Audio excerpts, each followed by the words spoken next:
Assaulted. They're allowed to fight, essentially. Kids were testing positive from everything from marijuana to fentanyl. Claims of trauma and drug abuse in San Diego's juvenile justice system. Bottom line, these are kids. These are kids and they're a vulnerable population. What county leaders are saying about conditions inside the largest juvenile detention facility. A one-day strike for San Diego Unified Schools has been canceled. School will now be open February 26th. Today, the city of San Diego started Zone 0 wildfire safety requirements, what it could mean for your home. The Lunar New Year is next week, and San Diego police are warning us about an increase in holiday-related thefts and how not to become a victim. A flower shop that's been through some tough times comes out smelling like a rose with the pre-Valentine's Day surprise. CBS 8 News Live at 6 starts right now. We begin tonight with claims of trauma and widespread drug abuse in the juvenile justice system. Good evening and thank you for joining us. I'm Carla Chiquetto. I'm Marcella Lee. Those claims come from a former counselor at a San Diego County Juvenile Detention Center. She says she has shared her accounts with the State Attorney General's office, and now she's sharing those details with us in the hopes of fixing what she calls a broken juvenile justice system. I understand that they're in detention for mistakes that they have made. That doesn't take away that they're kids and they're human, and they deserve someone to stand up for them. Juliana Gonzalez is a clinical social worker who spent 2 years working inside East Mesa, the county's largest juvenile detention facility. She says her time there revealed what she calls serious problems in San Diego's juvenile justice system. What trauma have you seen these kids endure? They're physically assaulted. They're allowed to fight, essentially. And she says they have access to drugs. The kids were testing positive from everything from marijuana to fentanyl. So methamphetamines, opiates. In January of 2024, Gonzalez says she reported to her supervisors that a guard snuck in marijuana vape cartridges and pills. An officer had brought in drugs in a burrito and gave the burrito to an underage youth, and this resulted in complete chaos in this unit. A couple youth ended up going to the hospital for reactions to the drugs. Drugs weren't the only issue she reported. She says some guards used a pepper spray-like chemical on the minors, while others used brute force, leaving youth with serious, visible injuries. What have you seen? I've seen kids with, broken eye sockets, with broken arms. Their teeth have been knocked out from the force, bruises all over their bodies.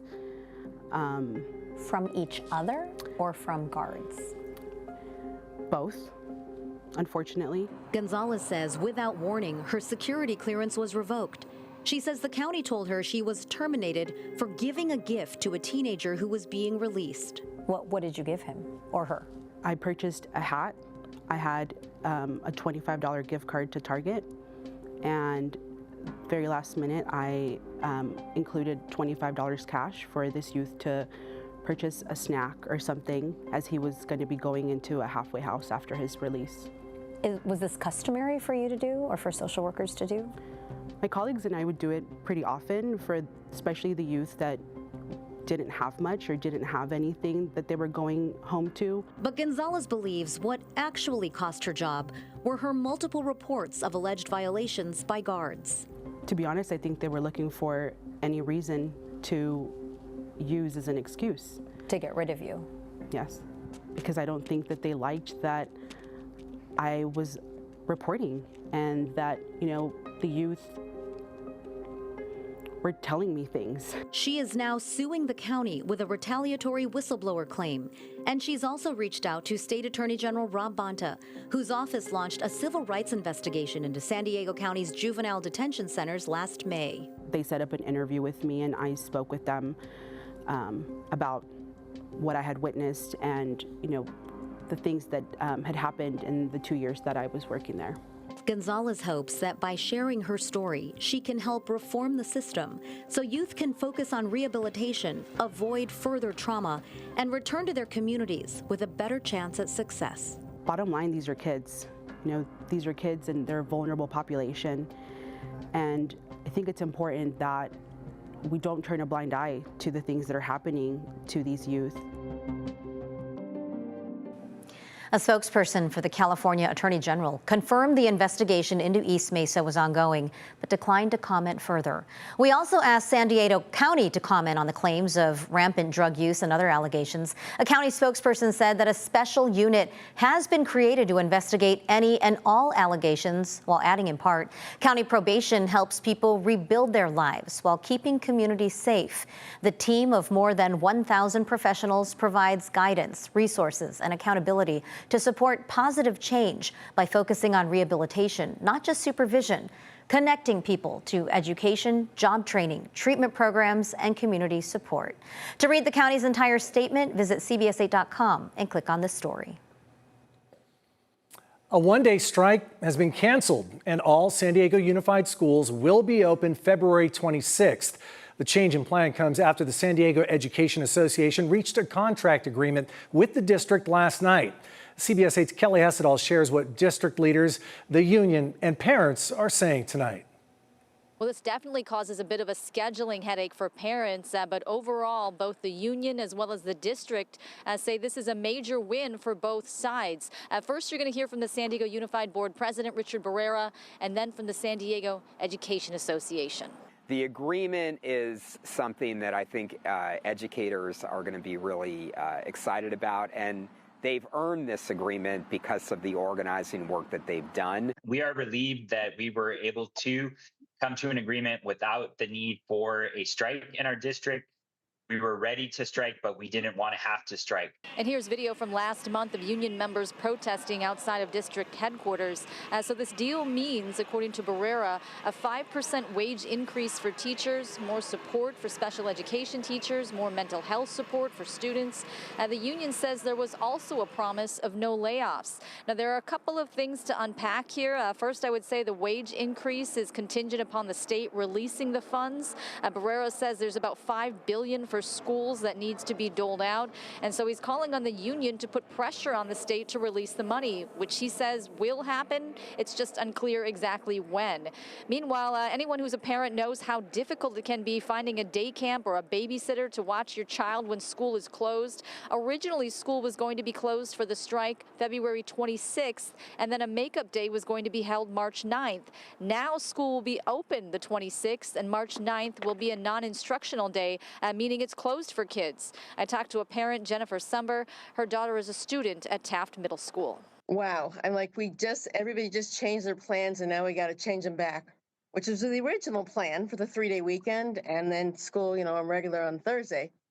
Now I'm thinking maybe all these families that were making different plans and stressing out and doing like the one-day camp or something, maybe they'll have to get their money refunded for their camps and stuff like that. And I know that the YMCA is a popular choice for a lot of parents when it comes to these day camps. So I reached out to the YMCA. They tell me anybody who was scheduled for a day camp on February 26th will be just moved to March 9th. However, if there are some parents who want a credit or a refund, they urge them to reach out to the YMCA. Kelly Hessedal, CBS 8. Thanks, Kelly. In less than 2 hours from now, part of a major street linking Mission Valley to North Park will be closed for repairs. The city of San Diego says the northbound lanes of Texas Street between Adams Avenue and Camino del Rio South will shut down at 8 p.m. and they will be closed until at least 10 o'clock tomorrow morning. We're told workers will be repairing a stormwater channel and stabilizing the embankment ahead of next week's rain. People in the city of San Diego living in high fire risk areas now have 1 year to comply with new state-mandated Zone 0 safety requirements. The state is requiring homeowners have a 5-foot buffer zone around their homes. CBS 8's Alex Cheney spoke with a homeowner and San Diego Fire Rescue and joins us live now with the details. Alex? Well, Marcella, wildfire season is year-long in California, and many homeowners already have that defensible space around their home. But with these new Zone 0 requirements, they're going to go a little bit beyond that. So you may have to make some changes at your home in the next year. Yeah, so we've got a lot of landscaping, a lot of foliage. Tom Strobe has lived in this house for the last 26 years. Walking around today, he saw a few things he might have to change to make his home Zone 0 safe. Well, I mean, all that would have to be gone. Yeah, I mean, this would be vinyl in the next 2 months. Strobe says he already does the work to maintain defensible space around his home. The side yard, the backyard has a lot of plants, a lot of growth from the neighbor over, so we make sure that's cut back. Zone 0 goes into effect immediately for all new structures within the city of San Diego. Residents of existing homes located in very high fire severity zones will have to comply by February of 2027. We all have to be cognizant of that, how embers travel and transmit fire.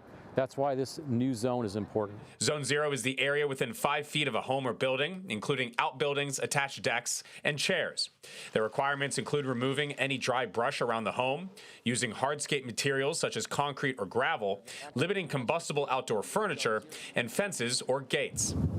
San Diego Fire says keeping this area clear of vegetation and other flammable materials helps prevent wildfire from reaching the structure, especially from wind-driven embers in the city. It will help homeowners to become compliant over the next year. We're going to work with you, give you time. We have a compliance plan. We're going to phase this in over time, do what makes sense. We understand the cost and the impacts.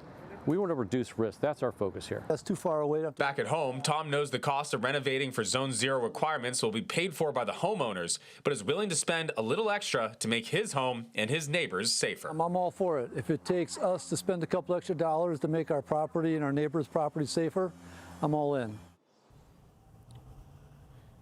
The deputy fire chief went on to say that if you are unsure if your home is going to meet those Zone 0 requirements, you can actually have somebody from the city of San Diego come out to your home and make a wildfire risk assessment.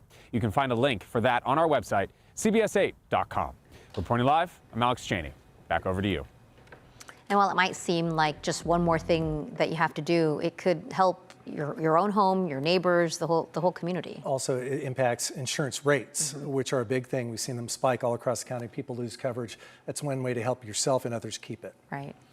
A UC San Diego grad student is heading to space. Details on the mission still ahead. Plus, the efforts to try and limit how much power California's governor has during states of emergency. But first, a crime alert from San Diego police ahead of Lunar New Year celebrations. We're working for you, sharing what you need to be watching out for. Lots of sunshine in our forecast for this Friday the 13th and also Valentine's Day. And if you have any outdoor plans for tonight, temperatures right now 62 degrees for downtown. If you're about to head out the door, you also have some light winds out there. We are looking at an increase in our rain chances starting Monday, and we break everything down coming up.